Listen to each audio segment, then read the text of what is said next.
Dutch Sense here. It is 10:03 p.m. Central Time on Friday, August 5th, 2011. And I hope everyone's having a good weekend. I wanted to show you something that I've been poring over for a little while now, and this all arises from, I get several people who still come on to my HAARP and HAARP ring videos, and they say that HAARP can't be used for anything below the ionosphere, that it's for ionospheric research. And so I've come over, first of all, I've got all this listed on my main Dutch Sense page, and I'll put the link down below. I've showed this link several times, and it's a huge post I've done. It just goes on and on and on. It gives all the locations and 1,000 links. But I just wanted to show you the patents for HAARP. And then as I was looking over this today, it finally dawned on me what we're seeing with scalar square activity. So, and we can prove that it's HAARP. So let me just show you first. Here's the first HAARP patent that I have listed on here. And I'm sure there are more, but this is just several of the important ones. And here it is. This should debunk anybody who says that it's only for the ionosphere. Artificial ionospheric mirror composed of a plasma layer which can be tilted. And you can read all this, and I'll just read it to you.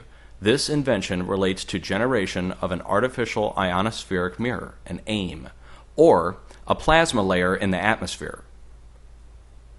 Now, just stop right there. A plasma layer in the atmosphere. Okay, and there is no plasma layer in the atmosphere. It has to be created. And the way you create a plasma field in the atmosphere is through spraying of certain particles up in the atmosphere that aid in frequency manipulation to cause a layer of plasma. And that's the wave. See these waves here? That's the wavy HAARP cloud that we all see from time to time. And they call it HAARP clouds now because they form in a wave. Then what they do is through a series of ground-based systems, HAARP, this would be HAARP right here, the grid, it projects up into the atmosphere and it projects down to, this is the tilted mirror. So they create this with spraying. They're able to create a tiltable mirror depending on which way they manipulate it with frequency to reflect down to a house or to another dish that reflects higher up into the cloud itself, back down to planes which are flying beneath. Okay? So let's go on. The AIM is used like the ionosphere to reflect RF energy over great distances. A tiltable AIM is created by a heater antenna controlled in phase and frequency. The heater antenna is the ground-based system, the dish, the HAARP ring that we're seeing. And they're launching it from HAARP or from other facilities. It comes back down to the ground-based system that then relays it on. And so we're seeing these relay systems pop up from time to time at different cities and different spots. They've apparently put them at NEXRAD sites. Let me continue on. The heater antenna phase shift scans a beam to paint a plasma layer. In other words, it scans out a beam, and we see the beams in what several of the HAARP researchers call beam attacks. And it's not actually an attack now, I think we can determine. It's actually part of the same system. Frequency is changed to refocus at continually higher altitudes to tilt the plasma layer. Okay, and that explains our concentric rings inside of each other. As they go up, they change frequency, and it goes basically through the spectrum. Now, okay, that's this patent here, and they've got a couple diagrams, how it's the control module, focus points, that kind of stuff. But I want to take you back now and take you one patent down. Is it still part of this first one?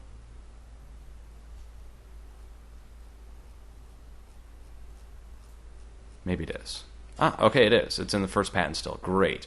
Okay, see this here? See this square and how it's being projected down from 22? Let's see if they have 22 labeled on here. They don't have 22 labeled on here. So there is pages missing, of course. They're probably classified. But this is supposed to be the atmosphere up here. This is a point of reflection down here. Okay? And look what it projects down into, a square. Here's the wavy clouds up above. This represents the different waves in the clouds, the HAARP cloud. And look what it does. They reflect it down in a tiltable mirror, and it comes down to the ground in a square fashion. They show it here multiple points, like a staircase or a sawtooth pattern, and then multiple squares down below. XYZ axis, of course, axis. And you can see it. It's right here in a diagram, how they project a tiltable mirror to reflect a HAARP frequency, which is broadcast from a square station. The square station comes up, bounces back down to the ground, where it's picked up by a receiving station, the circular station, and then relayed on. So that explains why we see a square overlay on top of a round ring return. They're beaming it down to the round receiver. The round receiver is sitting there like a catcher's mitt, waiting to catch this square frequency to relay it on. So anyways, there's a lot of good reading over here. You can just poke through these patents. There's all kinds of different stuff. And then you can read the military documentation on it, Owning the Weather by 2025. Okay, it's got a whole index on it, and you can just pick through here. This is on a .mil website. Weather is a force multiplier, how they intend to use it. And it's not just us. You can go read about the Chinese or the Russians. You can read how there's private companies that are doing weather modification using different systems. I have a picture of one right here. Here's a frequency generation system, North American Weather Consultants Incorporated. They use these to create rain. And they talk in depth scientifically about how they do it. You can order them, you can pay these companies to come make it rain in certain areas. Here's the buoy project. They placed HAARP buoys around the entire planet, one of which, it was a project, and that's the one we're reading about here, was down near New Zealand. And they placed this at what's called a conjugate point. And we can go back to the patents, and I'll show you what a conjugate point is. Okay, here are the patents. We have to go one patent down.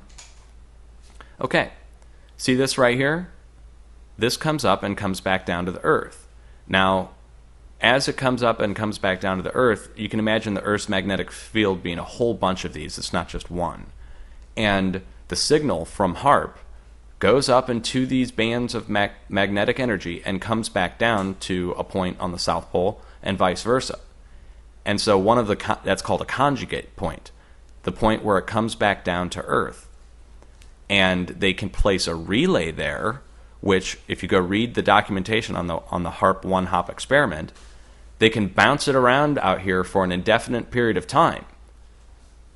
They can literally put a relay station back there where the signal they found, when it reaches a certain point down here, not at the surface, but before it reaches the surface, the resistance is as such that it bounces it back to its original point, back to HAARP.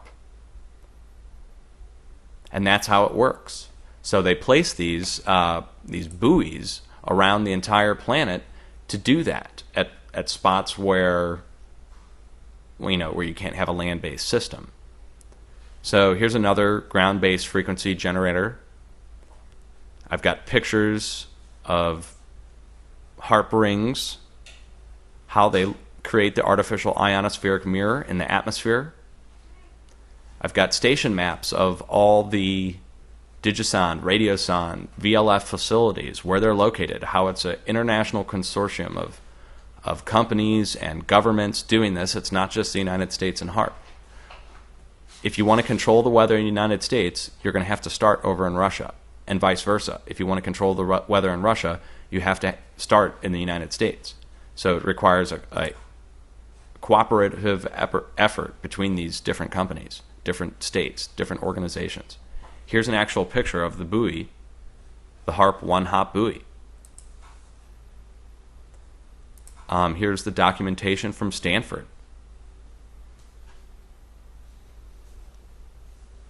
Read the abstract, the whole introduction. It's a pretty long PDF. It explains in depth how they intend to measure it, how they built it, its moorings, how it was moored, how they're going to deliver it, the whole bit. So I hope this answers some questions. There is one other thing I could show you here really quickly, I suppose. And that would be just some shots of it, of the HAARP ring and the scalar squares, in case you're new to this topic and you have no idea what we're talking about. And this link will be down below as well. This is on my blog, and it's descriptions of how it works. And these come from government documents. These are not just made by someone. Okay, here's an actual 3D cloud shot, so you know it's not just on radar. It actually occurred on cloud cover too. Diagrams of how the radar flares occur, and then shot after shot of different types of systems they're using. This is out of Minot, North Dakota several years ago. Here's a shot I did. The concentric rings, the catcher's mitt that's waiting for the HAARP signal. Here's a vortex generation system. Again, frequency manipulation. Here are the scalar squares that I'm talking about. These are the squares that come down on top of the rings. You've got a ring that appears and then a square that appears on top of it. Or the cooling or heating of a storm, as seen by this. I captured this in the middle of winter. Here it is on 3D radar. More shots of it. This is in Australia, the Jordan spiral. Here we go, going back to 2005. Here's one showing up on an actual photo. The size of the area that they can actually broadcast out to. Here's one I did myself. This was this past winter out of the base in the Northwest. This is how they can happen all in the same day. They do this as a relay. You see how it first goes there, then it probably goes up off the atmosphere, back down to here, up off, back down to here. Another good shot of it. Right, some of these are very impressive, and you can see the level that they're operating on. And when you see the levels they're broadcasting in, it's the same levels that these documents over on the patent sites show that they're operating on those frequency levels. Right, this is not your normal NEXRAD signatures. These are flares that appear like this one up here. It's like a giant target. So you can just keep on. Whoop. Sorry. You can just keep on going down the list here and go look these coordinates up. You'll find all types of strange facilities. So there you have it, guys. Hang in there. Much love.